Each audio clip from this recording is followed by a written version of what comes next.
As Erin approaches Vorden to join his team, alliances are shifting and new dynamics are emerging. But will Vorden accept Erin's offer? And what does this mean for the team? Meanwhile, Quinn's true strength remains a mystery.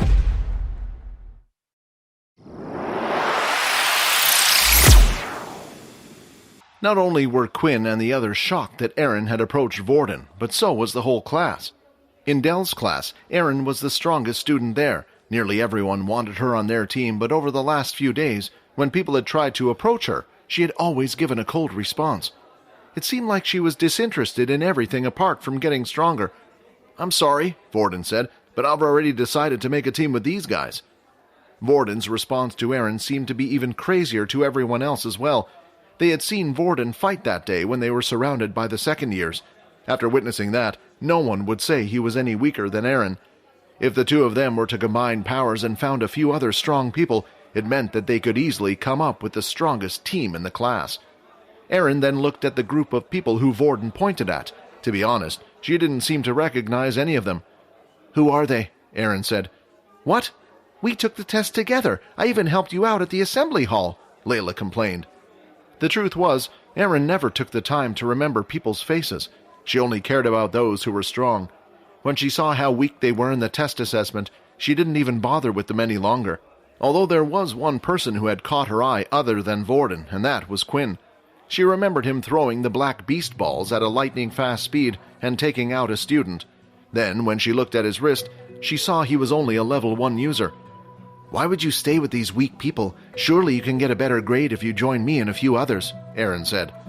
The first assessment and future assessments in the portal outing would determine their final grade. For those who had a cozy family to get back to, it didn't matter too much, but to the rest, it determined their future. The grade they got when they left the military academy would decide whether they could join a strong private company, or whether they would just end up joining the bottom of the barrel, being treated even worse than now. "I don't care about the grades, I just want to have fun while I'm still in school," Vorden replied. But Erin was determined not to give up. "Fine, I can accept the girl and the strangely strong boy, but I can't accept him," Erin said, pointing at Peter. Peter's heart suddenly started to thump louder. A fear started to take over him as he heard Erin speak these words. If he didn't get in Vorden's and Quinn's team, he would be in huge trouble. "Why do we need you anyway?" Vorden said. "Wait a minute," Lila interrupted. "I think she would make a good addition to the team. Besides, Vorden, doesn't your ability rely on those around you to be strong as well? As far as I remember, the beast doesn't have abilities, so you would have to rely on us, and we don't exactly have strong abilities." "Layla, I understand what you're saying, but for once I agree with Vorden," Quinn replied. "I don't care how strong she is. She can't just come in and kick one of us out. She can join the team, but only if Peter stays." It was good to have strong allies, but at what cost? If Quinn was to kick out Peter to replace him with a stranger, he would just be as bad as everyone else who had treated him like crap just for being weak. He didn't want to change into one of those types of people. Erin then started to look around the room before looking at Vorden once again. She thought back to how Vorden was able to deal with Momo quite well before the use of the soul weapon. After looking around the room, there didn't seem to be a single person in Dell's class that matched up to him.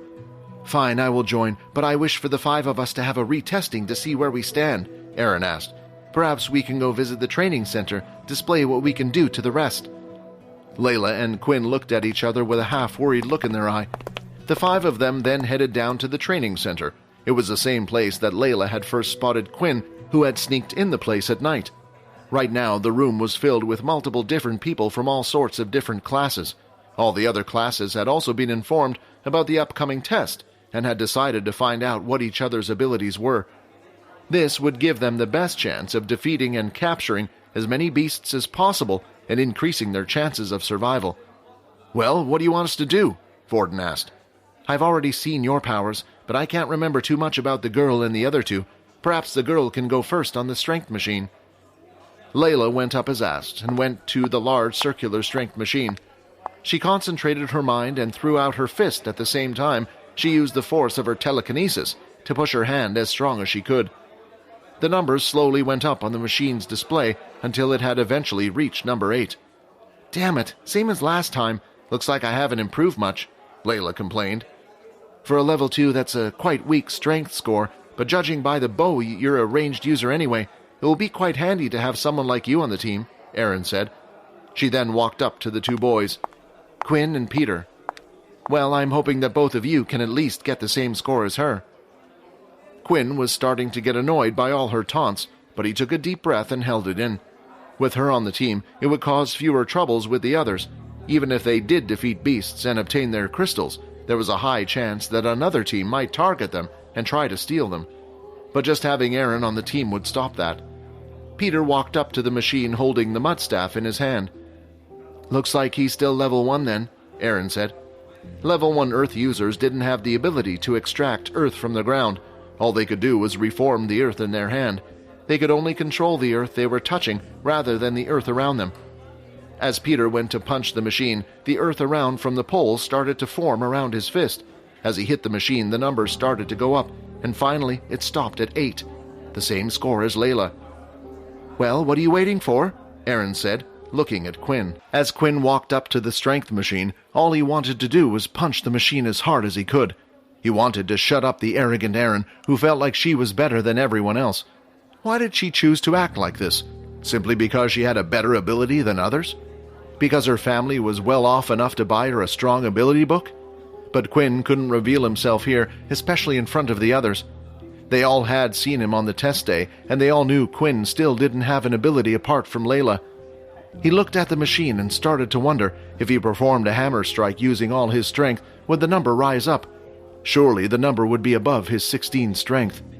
He readied his fist and redid his footwork. The gauntlets were equipped on his hands, and Quinn let his fist out.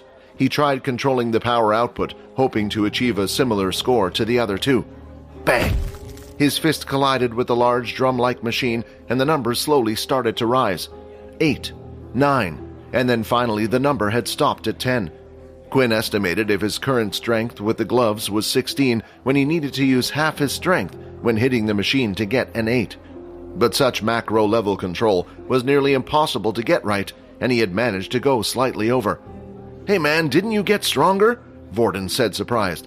I thought you got a 5 on the test last time. You been working out or something? Quinn started to laugh, trying to come up with something. Actually, it was thanks to that game you showed me, Quinn replied.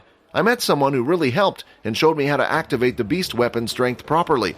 I worked hard hoping I wouldn't be useless for you guys. When I threw that beast ball that time back in the assembly hall, I realized how useful it would be if I learned how to activate the best weapon. This was a lie, but Quinn felt like it was quite convincing. Didn't the second year say you needed to treat it like activating your ability, though? I thought you didn't have one.